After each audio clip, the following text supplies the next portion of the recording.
నమస్కారం. ఆనందమయ జీవనానికి స్వాగతం.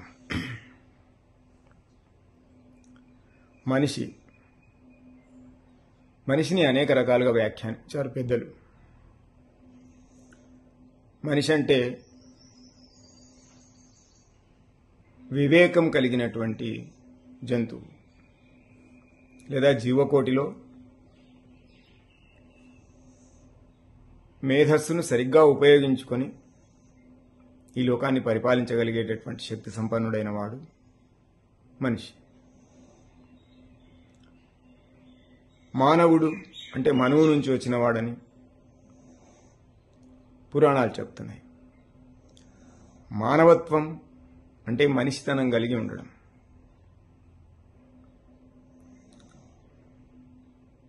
మనిషితనం కలిగి ఉండడం అంటే మనిషి లక్షణాన్ని కలిగి ఉండడం. మనిషి అంటే ఆధునికులు చాలా విచిత్రమైనటువంటి నిర్వచనం చెప్తున్నారు దానికి. Money and she, where there is money and she he is the man అంటున్నారు. మనీ షీ ఉంటే మనిషి అంటున్నారు. ఎవరి ఆలోచన వాళ్ళది. నిజానికి మనిషి అంటే మానవత్వం పరిమళించేటటువంటి వాడు మనిషి. ఏది మానవత్వం అంటే సర్వభూత దయను కలిగి ఉండడం. తన వల్ల ఏ జీవికి అపకారం కలగకూడదని ప్రవర్తించగలవాడే నిజంగా మనిషి. మాయమైపోతున్నాడన్న అయ్యా మనిషి అన్నవాడు అని ఒక కవి ఆవేదనను వ్యక్తం చేశాడు. అంటే దయ లేదు, ఆసురీతత్వం. ఆసురీతత్వం అంటే నేను సంతోషంగా ఉండాలి, నేను సుఖంగా ఉండాలి, నాకే ఇబ్బంది కలగదు, పక్కన నోడు వచ్చినా సరే వాడిని చంపాల్సి వస్తే చంపినా సరే. ఈ తత్వం పెరిగిపోతూ ఉంది. మనుషులు బాగా పెద్దవాళ్ళు, ఎదిగిన వాళ్ళు ఉంటే చెట్టంత మనిషి అని అంటారు. చెట్టంత మనిషి అంటే ఇంత పొడుగు ఉండడానికి కాదు అర్థం. చెట్టు వంటి గుణమున్న మనిషి అని అర్థం. చెట్టు వంటి గుణం అంటే చెట్టులో 4 ప్రత్యేకమైనటువంటి గుణాలు ఉంటాయి. అందులో ఒకటి పరోపకార గుణం, రెండవది సహనం, మూడవది త్యాగం, నాలుగవది స్వతంత్రంగా ఎదగడం. అంటే తాను స్వతంత్రంగా ఎదుగుతూ నలుగురికి ఉపకారం చేస్తూ ఎన్ని బాధలు ఎదురైనా ఎంతటి సంక్లిష్ట పరిస్థితుల్లోనైనా తట్టుకొని నిలబడగలిగేటటువంటి సహనాన్ని ప్రదర్శిస్తూ త్యాగబుద్ధిని అలవరుచుకోవాలి. అప్పుడే అతను చెట్టంత మనిషి అవుతాడు. పొడుగ్గా 7 అడుగులు ఎత్తున్నాడు, 6 అడుగులు ఎత్తున్నాడు, ఇతను చెట్టంత మనిషి కాదు. చెట్టంత గుణమున్న మనిషి, చెట్టంత త్యాగబుద్ధి ఉన్న మనిషి, చెట్టంత మనిషి. బసవేశ్వరుడు అంటాడు,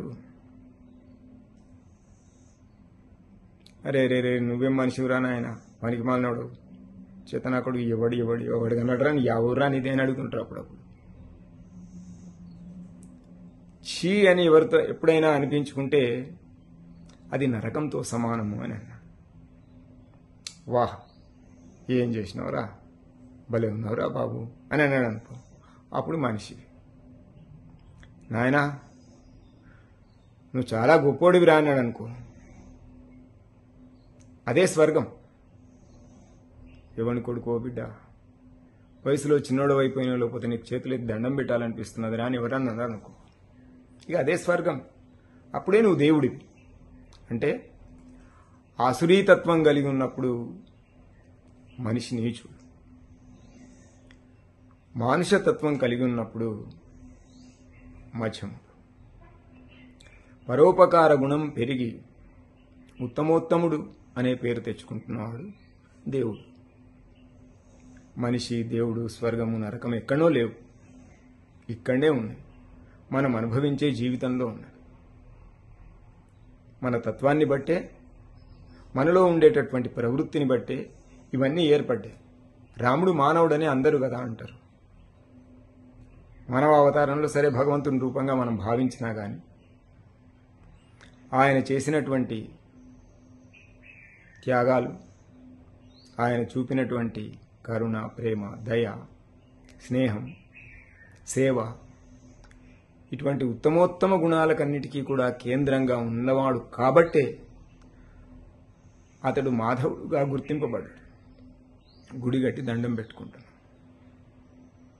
అందుకే మనలోని ఉత్తమ గుణాలను నిరంతరం పెంపొందించుకుంటూ, చెడు గుణాలను సాధ్యమైనంత వరకు తగ్గించుకుంటూ, మనల్ని మనం మలుచుకొని ఈ జీవితాన్ని సార్థకం చేసుకోవాలి, చెట్టంత మనుషులుగా జీవించాలి అని కోరుకుంటూ ఈ 4 మాటలు విన్నందుకు సంతోషం.